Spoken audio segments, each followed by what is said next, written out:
ঘড়ির কাঁটা যেন থমকে গেছে। ইতিহাসের পাতায় লেখা হচ্ছে নতুন অধ্যায়। প্রতিরোধের মশাল যেন আরও দীপ্ত হয়ে জ্বলছে। যুদ্ধের দামামা বেজে উঠেছে। দখলদার শক্তির বিরুদ্ধে প্রতিরোধের মঞ্চ প্রস্তুত। আর সেই মঞ্চের কেন্দ্রে দাঁড়িয়ে গর্জন করছেন ইরানের আইআরজিসির কুদস ফোর্সের commander general Ismail কাদিনি।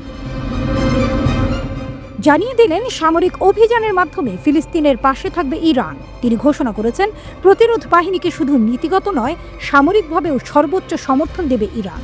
The true প্রমিসের মতো অভিযান হবে ন্যায়ের পক্ষে জ্বলন্ত স্লোগান। কুদস দিবসের মহিমান্বিত মুহূর্তে মানবার আল কুদস অনুষ্ঠানে দাঁড়িয়ে তিনি যে বার্তা দিয়েছেন তা যেন এক ব্রজনীনাদ। এই লড়াই চলবে যতক্ষণ না ফিলিস্তিন মুক্ত হয়। প্রতিরোধের প্রতি ইতিহাসের নতুন মোড়। 2023 সালের অপারেশন আল আকসা ফ্লাড ছিল এমনই এক সন্ধিক্ষণ। জেনারেল কাআনি একে বর্ণনা করেছেন যুদ্ধক্ষেত্রের প্রতিরোধ ও জনপ্রিয় প্রতিরোধের মিলন মেলা। ইরানের সমর্থন নিয়ে তিনি বলেছেন, প্রতিরোধ ফ্রন্টের মধ্যে ঐক্যের নতুন অধ্যায় শুরু হয়েছে। আল কুদসের মুক্তি না আসা পর্যন্ত এই সমর্থন চলবেই। হামাস নেতা খলিল আল হাইয়াও এই বীরত্ব গাঁথার কথা বলেছেন। তিনি বলেন, এ এক নতুন অধ্যায়, এক নতুন ফিলিস্তিন যে আর কখনোই মাথা নত করবে না। এই অভিযানে প্রতিরোধ বাহিনীর তীক্ষ্ণ পরিকল্পনা ও সাহসিকতা ইসরায়েলের সামরিক ও গোয়েন্দা ব্যবস্থাকে ধূলিসাৎ করেছে।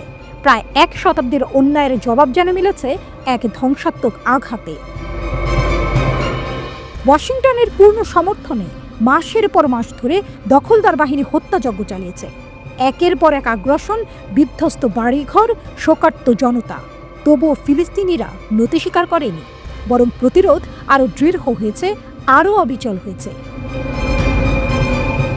হাইয়া বলেন, দখলদার শক্তি মনে করেছিল তারা ইতিহাসের নিয়ন্ত্রক, কিন্তু তারা ভুল। আসল ইতিহাস রচনা হচ্ছে গাজার অলিগলিতে, পশ্চিম তীরে, লেবাননের পাহাড়ে, ইয়েমেনের ময়দানে, ইরাকের রাস্তায়। আজ প্রতিটি যোদ্ধা একত্রিত হয়ে এক লক্ষ্য নিয়ে, মুক্তি।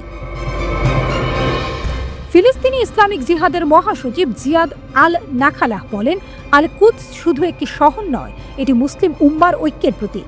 তিনি শহীদদের সম্মান জানিয়ে বলেন, তারা অকুতোভয়, তার ইতিহাস গড়ে গেছেন, তারা প্রতিরোধের প্রতীক হয়ে বেঁচে থাকবেন। তিনি আরও বলেন, ত্যাগের পরও আমাদের ঐক্য অটুট, প্রতিরোধ ফ্রন্ট অবিচল। আমাদের জনগণ তাদের ভূমির প্রতি অঙ্গীকারবদ্ধ এবং তারা দখলদার শক্তির ছায়াতলে বাঁচবে না। এ যেন নিছক একটি সংঘর্ষ নয়, এ এক মহাযুদ্ধের সূচনা। একদিকে দখলদার শক্তি যারা আধিপত্য বিস্তারের স্বপ্ন দেখে, অন্যদিকে নিপীড়িত জনগণ যারা স্বাধীনতার শপথ নিয়েছে। এই সংগ্রামে কেউ নিরপেক্ষ নয়, কেউ মাথা নত করেনি, কেউ হাত গুটিয়ে বসেনি। ইতিহাস বলছে, প্রতিটি সাম্রাজ্য একদিন ধূলিসাৎ হয়েছে। অন্যায়ের শক্তি চিরস্থায়ী নয়। প্রতিরোধের আগুন জ্বলছে আল কুদসের জন্য, ফিলিস্তিনের জন্য, ন্যায় বিচারের জন্য।